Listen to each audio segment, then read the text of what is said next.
Well, thank you, Mr. Chairman. Mr. Phillips, on the tour of Friant Dam you gave us today, you said that we could face major flooding because Millerton Lake cannot contain the runoff and may not be able to release it fast enough. If Temperance Flat had been built, would you have the same concern? I would not have the same concern, Congressman. If, you know, we have 3 million acre-feet of snowpack above Millerton Lake right now, and it has about 300,000 acre-feet of capacity. So there's no way to correctly do the math on that when it comes off. So too late for Temperance Flat. Too late this year. To prevent what you see. The million acre-feet that Temperance Flat would have been able to provide, because we're going to have to release about 600,000 to 2 million acre-feet, somewhere in that range. So Nobody made mention of the fact that twice in the decade we've seen historic droughts followed by years of record rainfall. During the droughts, our reservoirs were drawn down perilously low. 500,000 acres of farmland was desiccated. Thousands of farm workers lost their job. This year, we've experienced atmospheric rivers that have caused massive damage from flooding.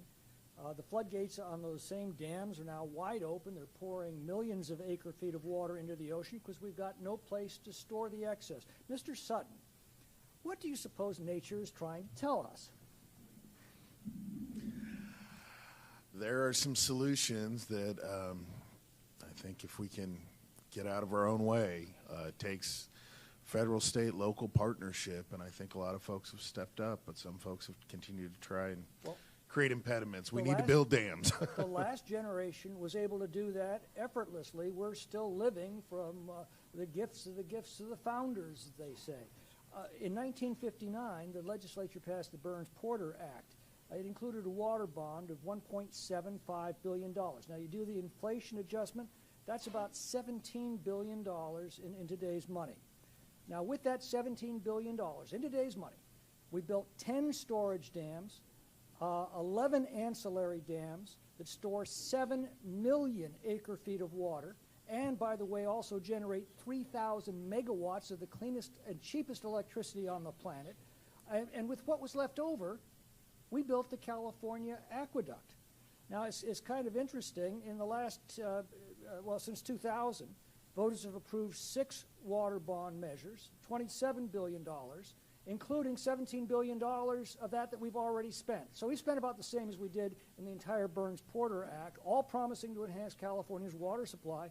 So I wonder, Mr. Sutton, can you tell me what our generation has gotten with $17 billion of water bond spending? We haven't gotten 7 million acre-feet of new storage. We've gotten promises, and we're working to get across the finish line. Trying to overcome challenges, I'll reference... So our generation's dropped the ball. Why is that? What is keeping us from doing what the last generation accomplished so effortlessly? Regulatory hurdles. So we've done it to ourselves. We're not suffering because of acts of God. We're suffering because of acts of government. Is that a fair statement? It's a very fair statement, Congressman. The Sites Reservoir Project has been in the book since the 1950s.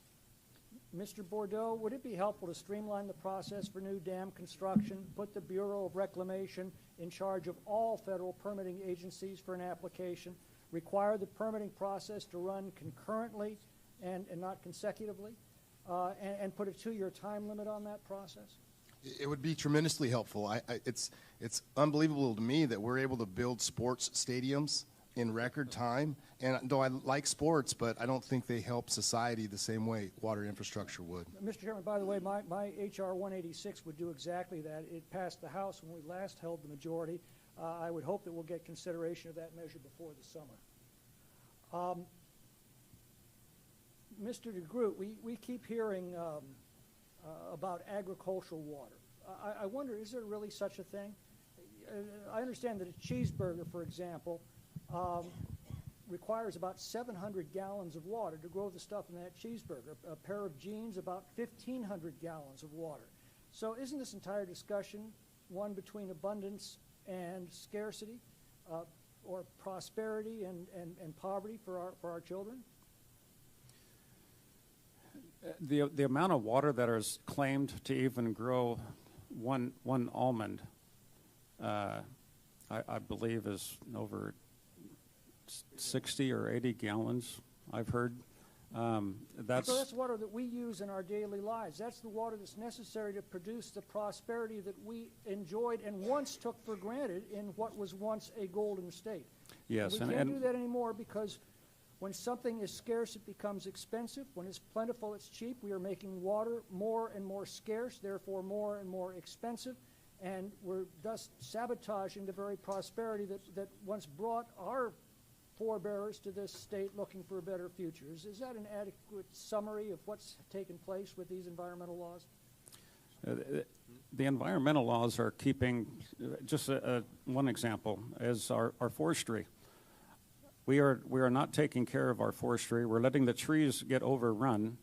If we cut out half the trees, that's a subject for a different day and a different subcommittee. well, it kind of plays in But you're line, right. right? So water's staying up in those mountains, and for our valley here, a lot of our water comes through snowmelt, which comes here. Now, if those trees are taking that water up and evaporating it, that's less water that we're getting in this direction again. So just another environmental thing.